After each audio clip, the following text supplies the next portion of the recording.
పల్నాడు జిల్లా వైసీపీలో ఫ్యాన్ గాలి రివర్స్ తోలుతోంది.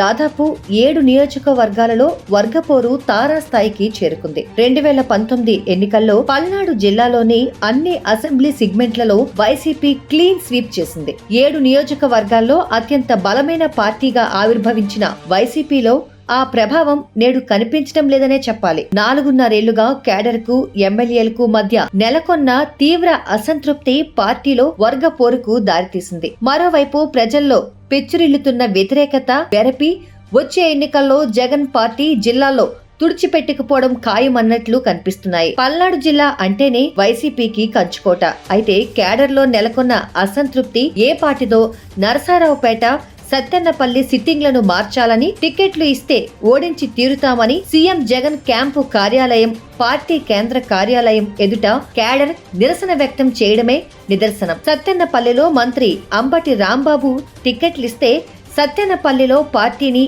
ఎలా ఓడించాలో తమకు బాగా తెలుసని ఇప్పటికే జగన్ రెడ్డికి తాడేపల్లి వెళ్లి లోకల్ ప్రజా ప్రతినిధులు, వైసీపీ ముఖ్య నేతలు మెసేజ్ ఇచ్చి వచ్చారు. మరోవైపు గురజాల్లో కూడా వర్గ పోరు బహిర్గతమవుతోంది. గురజాల ఎమ్మెల్యే కాసు మహేష్ రెడ్డికి టికెట్ ఇవ్వద్దు అంటూ ఎమ్మెల్సీ జంగా వర్గం అభ్యంతరాలు వ్యక్తం చేస్తూ ఈసారి జంగాకు తప్పనిసరిగా టికెట్ ఇవ్వాలని డిమాండ్ చేస్తున్నారు. మంత్రి విడుదల రజని ప్రాతినిధ్యం వహిస్తున్న చిలకలూరిపేటలో కూడా వైసీపీ వర్గపోరు నివురుగప్పిన నిప్పులా ఉంది. ఎమ్మెల్సీ మర్రి రాజశేఖర్ చిలకలూరిపేట ఎమ్మెల్యే టికెట్ పై ఆశలు పెట్టుకున్నారు.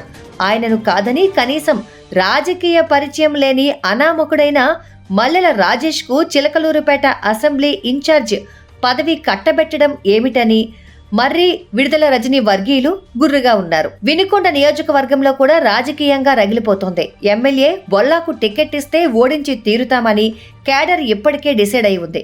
అలానే పెదకూరపాడులో పరిస్థితి విభిన్నమైన రాజకీయ పరిస్థితి నెలకొంది. ఇసుక మాఫియాపై పెత్తనం కోసం ఎమ్మెల్యే శంకర్రావు వర్సెస్ జేపీగా కొంతకాలం సాగింది.